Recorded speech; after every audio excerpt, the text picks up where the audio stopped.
बहुत समय पहले की बात है। गोरखपुर नाम के एक गांव में मोहनलाल अपनी पत्नी सावित्री और बेटी मीरा के साथ रहता था। सावित्री काफी बड़ी हो गई थी, इसलिए उसके माँ बाप उसके लिए लड़का ढूंढ रहे होते हैं। एक दिन लड़के वाले मीरा को देखने उनके घर आते हैं।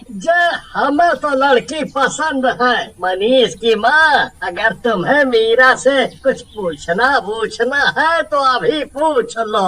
हाँ। अच्छा बेटी मीरा, तुम्हें खाना बनाना आता है? जी। अच्छा, ये तो बढ़िया बात है। और बताओ, तुम्हें किसी चीज का खास शौक हो तो? जी, वो मुझे मेहंदी लगाने का बहुत ही शौक है। आसपास की सभी औरतें हमेशा मुझसे ही मेहंदी लगवाती हैं।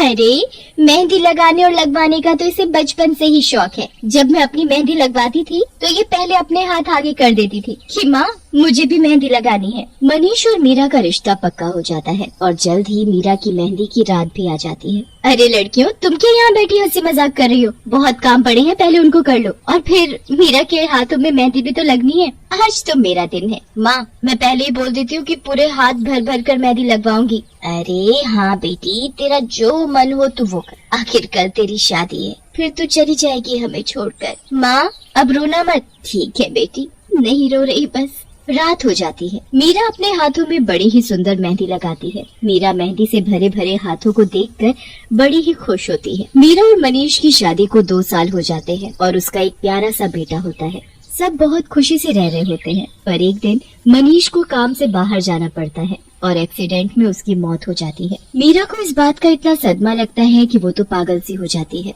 पर उसके सास ससुर उसे बेटी की तरह प्यार देते हैं। बहुत दिन बीत जाते हैं, पर मीरा की वही हालत होती है। मनीष के मरने के बाद घर के हालात बहुत ही बिगड़ जाते हैं। आज खाने में क्या बनाया है बहू? घर में आटा और सब्जी खत्म हो गए हैं, इसलिए आज मैंने खाने में बस चावल बनाए हैं। हम अचार से ही खा लेंगे।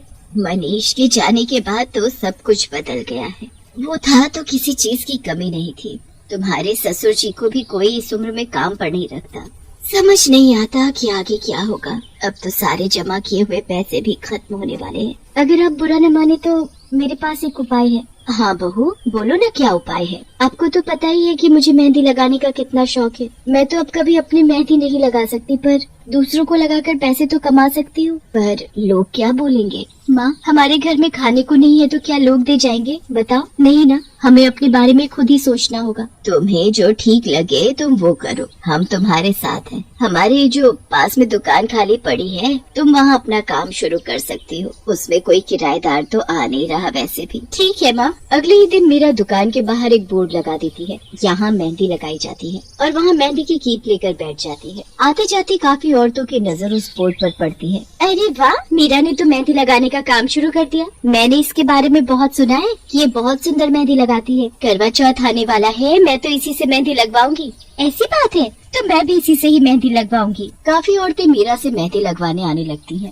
मीरा सबके बहुत ही सुंदर सुंदर मेहंदी लगाती है और कुछ ही दिन में मीरा की मेहंदी के चर्चे सब जगह होने लगते हैं। मीरा मेहंदी लगा लगा कर खूब पैसे कमाने लगती है और धीरे धीरे उसके घर के हालात सुधरने लगते हैं। कुछ दिन बाद करवा चौथ आने वाला होता है। माँ, आज मैं आने में थोड़ा लेट हो जाऊंगी। करवा चौथ आने वाला है तो आजकल ज्यादा काम होता है। ठीक है बहू। मीरा दुकान पर जाती है और वहाँ औरतों की पहले से ही काफी भीड़ होती है। मीरा को सबके मेहंदी लगाते लगाते काफी रात हो जाती है। मीरा सुनसान रास्ते से अकेले घर आने लगती है। वो जैसे ही रोड क्रॉस कर रही होती है, तभी एक ट्रक तेजी से आता है और मीरा टक्कर खाकर सीधा झाड़ियों में गिरती है और उसकी मौत हो जाती है। मरने के बाद वो एक चुड़ैल में बदल जाती है। मार डाला मुझे, अब मेरे सास ससुर और बच्चे का क्या होगा? वो घर पर मेरा इंतजार कर रहे होंगे। हे भगवान, ये तूने मेरे साथ क्या किया? अब वो कहाँ से अपना पेट भरेंगे? सुबह हो जाती है और मीरा चुड़ैल से बदलकर इंसान का रूप ले लेती है और अपने घर जाती है। पूरी रात कहाँ थी तू? हम लोग कितना परेशान हो रहे थे। तेरा बेटा भी बहुत रो रहा था। वो माँ, काम बहुत ज्यादा था तो मैंने सोचा इतनी रात को घर जाने से अच्छा है मैं दुकान में ही सो जाती हूँ। अपना ध्यान रखा कर बहू, काम के चक्कर में खुद को बीमार मत कर लियो। जी माँ। मीरा दोपहर में फिर से दुकान पर जाकर मेहंदी लगाने लगती है। पूरा दिन वो औरतों की मेहंदी लगाती है और शाम होने से पहले घर जाकर खा पी कर सो जाती है। काफी दिनों तक ऐसे ही चलता रहता है और मीरा के सच के बारे में किसी को पता नहीं चलता। एक दिन मीरा को मेहंदी लगाते लगाते काफी देर हो जाती है। वो जल्दी से घर जाती है, पर घर पहुंचने से पहले ही वो चुड़ैल में बदल जाती है। उसे कोई ऐसे देख न ले, इसलिए वो घूंघट करके घर में जाती है और चुपके से अपनी सास के बगल से अपने बच्चे को उठाकर अपने कमरे में ले जाती है और कुंडी लगाकर सो जाती है। थोड़ी देर बाद मीरा की सास आकर दरवाजा खटखटाने लगती है। कौन है? मैं हूँ बहू, तुम आकर कब सो गई पता भी नहीं चला। चलो खाना खा लो पहले, फिर सोना। माँ, वो मैंने दुकान पर समोसे खा लिए थे, मैं बहुत थक गई हूँ माँ, इसलिए सोना चाहती हूँ। ठीक है बहू, तू सो जा, अब से मुझे जल्दी घर आना होगा, वरना सबको मेरे बारे में पता लग जाएगा। अगले दिन से मीरा रोज सुबह दुकान पर औरतों की मेहंदी लगाती है और चुड़ैल के रूप में बदलने से पहले ही खाना खाकर अपने कमरे में जाकर सो जाती है। वो रोज ऐसा ही करती है, पर एक दिन उसकी दुकान पर एक सरिता नाम की औरत आती है। मेरे घर में शादी है, आप जल्दी से मेरी मेहंदी लगा दो। पर अब तो शाम होने वाली है, मैं नहीं लगा सकती। मैं आपको पूरे 2000 रुपए दूंगी। 2000? ठीक है, मैं लगाती हूँ। मीरा उस औरत की मेहंदी लगाने लगती है और उसे काफी देर हो जाती है। मीरा को अब चिंता होने लगती है, रात होने वाली है, मुझे यहाँ से जाना होगा, वरना मैं वापस अपने चुड़ैल के रूप में आ जाऊंगी। अरे क्या सोच रही हो मीरा, जल्दी जल्दी मेहंदी लगाओ। वो मुझे घर जल्दी जाना होगा, मेरी सास को मेरी चिंता हो रही होगी। अरे तुम भी क्या सास के बारे में सोच रही हो, वो बहुत अच्छी है, बिल्कुल माँ जैसी। मेरे पति के मरने के बाद उन्होंने हमेशा मुझे एक बेटी की तरह रखा, मेरा भी तो फर्ज है कि मैं उनका ध्यान रखूं। अब मुझे इसलिए जाना होगा, एक हाथ पर मेहंदी आप कल लगवा लेना, मैं सुबह जल्दी आ जाऊंगी। ठीक है, ये लो पैसे। मीरा जल्दी से दुकान बंद करती है और अपने घर जाने लगती है। रास्ते में मीरा को सरिता का शराबी पति मिल जाता है, जो उसे छेड़ने लगता है। अरे मीरा, कहाँ जा रही है? तू इतनी सुंदर और देख, तुझे अपना जीवन अपने पति के बिना ही गुजारना पड़ रहा है। चल आ, मेरे साथ बैठकर कुछ बातें कर ले। मीरा को इतना गुस्सा आता है कि वो वापस चुड़ैल का रूप लेती है। मीरा, तू चुड़ैल कैसे बन गई? हे भगवान, कहीं मुझे ज्यादा तो नहीं चढ़ गई? मैं मीरा भी हूँ और चुड़ैल भी, और मेरी बात कान खोलकर सुन ले कि अगर तूने दोबारा किसी औरत को छेड़ा तो मैं तेरी गर्दन तेरे शरीर से अलग कर दूंगी। मुझे माफ कर दो रे, मैं अब कभी गलती से भी किसी की तरफ देखूंगा भी नहीं। मुझे जाने दो। मुझे जाने दो।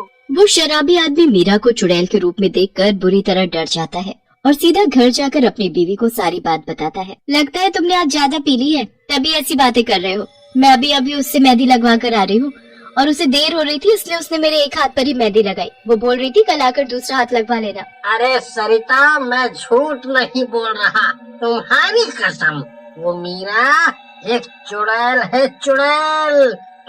तुम उसके पास मत जाना है, वरना वो तुमको मार डालेगी। आप मेरी कसम खा रहे हो तो आप सच ही बोल रहे होगे, पर मेरा एक चुड़ैल है, मुझे तो कुछ समझ ही नहीं आ रहा। वैसे आज वो बहुत परेशान थी और बार बार बोल रही थी कि मुझे रात होने से पहले घर पहुंचना है। अच्छा, मतलब वो रात होने पर चुड़ैल में बदल जाती है। एक काम करना, तुम कल उसे रात तक वहाँ रोक कर रखना और कुछ औरतों को भी अपने साथ लेकर जाना। सरिता ऐसा ही करती है। अगले दिन वो जबरदस्ती मीरा को रोक कर रखती है। रात होने लगती है और मीरा को घर जाना होता है, पर सरिता और उसकी सहेलियां उसे जाने ही नहीं देती। आखिरकार रात हो जाती है और मीरा एक चुड़ैल में बदल जाती है। चुड़ैल को देखकर सारी औरतें बुरी तरह चिल्लाने लगती हैं। मुझसे डरो मत, मैं किसी को कुछ नहीं कहूँगी। अरे मीरा, तुम सच में एक चुड़ैल हो? मतलब मनीष ने एक चुड़ैल से शादी की थी? नहीं, ऐसा नहीं है। मीरा सारी बात सभी औरतों को बताती है कि कैसे उस ट्रक वाले ने टक्कर मार दी और वो मर गई।